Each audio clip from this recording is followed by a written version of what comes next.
Ce que les peuples burkinabés, maliens et nigériens gagnent à quitter la CEDEAO vaut-il mieux que ce qu'ils perdent ou croient perdre en y demeurant? À coup sûr, ces trois pays et leur diaspora dans la sous-région seront les grands perdants de cette rupture. Pour qui sonne le glas? C'est sous ce titre que vous vous demandiez ici, le 16 décembre 2023, à propos de la CEDEAO, si des nations et des dirigeants ne partageant pas les mêmes valeurs pouvaient évoluer dans une même organisation. Le retrait coordonné du Burkina, du Mali et du Niger rapproche-t-il donc la CEDEAO de la fin? Elle se déprécie, en tout cas, et court, plus que jamais, le risque de mourir d'inutilité. À force d'appliquer ses propres textes à géométrie variable, elle a fini par perdre la confiance des peuples, d'autant que nombre de dirigeants d'États membres accusent un déficit de crédibilité, sinon de légitimité. La lucidité commande de bâtir, sur des bases saines et rigoureuses, une organisation nouvelle, avec des critères d'adhésion plus contraignants que la seule appartenance à cette aire géographique, avec des valeurs réellement partagées. Il n'est point nécessaire de vouloir retenir, malgré eux, ces trois pays, unis dans une alliance qui a le mérite d'une certaine cohérence.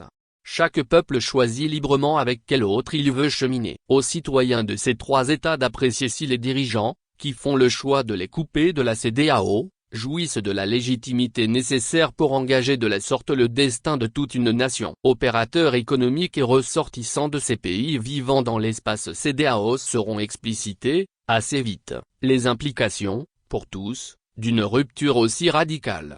Mais le fait d'être accepté par leur peuple à la tête de l'État ne leur confère-t-il pas, ipso facto, le droit de choisir? Certains peuvent s'interroger sur la fiabilité de leur motivation. Tous ont un contentieux avec la CEDEAO, qui ne les reconnaît pas comme des dirigeants normaux, et leur impose des sanctions. Cette rupture en cœur peut être assimilée par certains à un règlement de compte, alors que des décisions engageant de la sorte un peuple doivent être exemptes des suspicions de rancœur. Des dirigeants théoriquement de transition devraient-ils s'arroger de telles prérogatives? Des dirigeants régulièrement élus ne seraient-ils pas mieux fondés que des putschistes, même acclamés, pour engager ainsi l'avenir d'un peuple?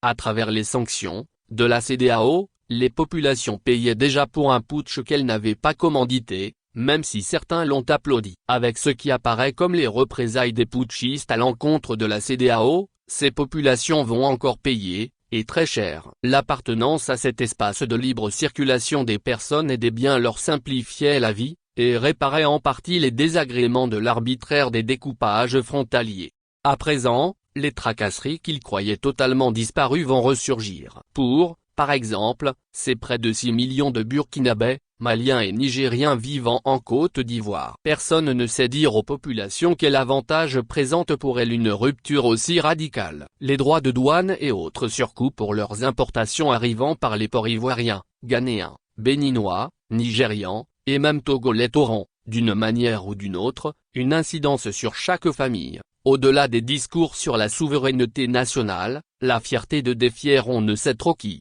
Faut-il donc comprendre que cette rupture ne profite à aucune partie? À coup sûr, les peuples des trois pays seront les grands perdants de cette rupture, comme leur diaspora dans la sous-région. Quelques opérateurs économiques des pays voisins visés pourraient y laisser un peu de leur marge, le temps de se réorganiser. La CEDEAO, elle, se retrouve amputée du quart de ses 16 États membres, à l'origine, avec la Mauritanie, partie en l'an 2000. L'on a eu beau chanter, à l'unisson, le panafricanisme. Par leurs actes, les Africains ne cessent de tourner le dos à l'injonction du Dr Kwame Nkrumah qui, en 1963, ordonnait à l'Afrique de s'unir.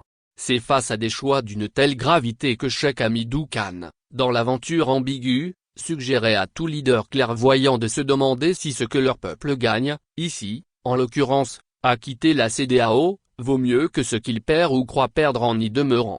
Chronique de Jean-Baptiste Placat du 3 février 2024.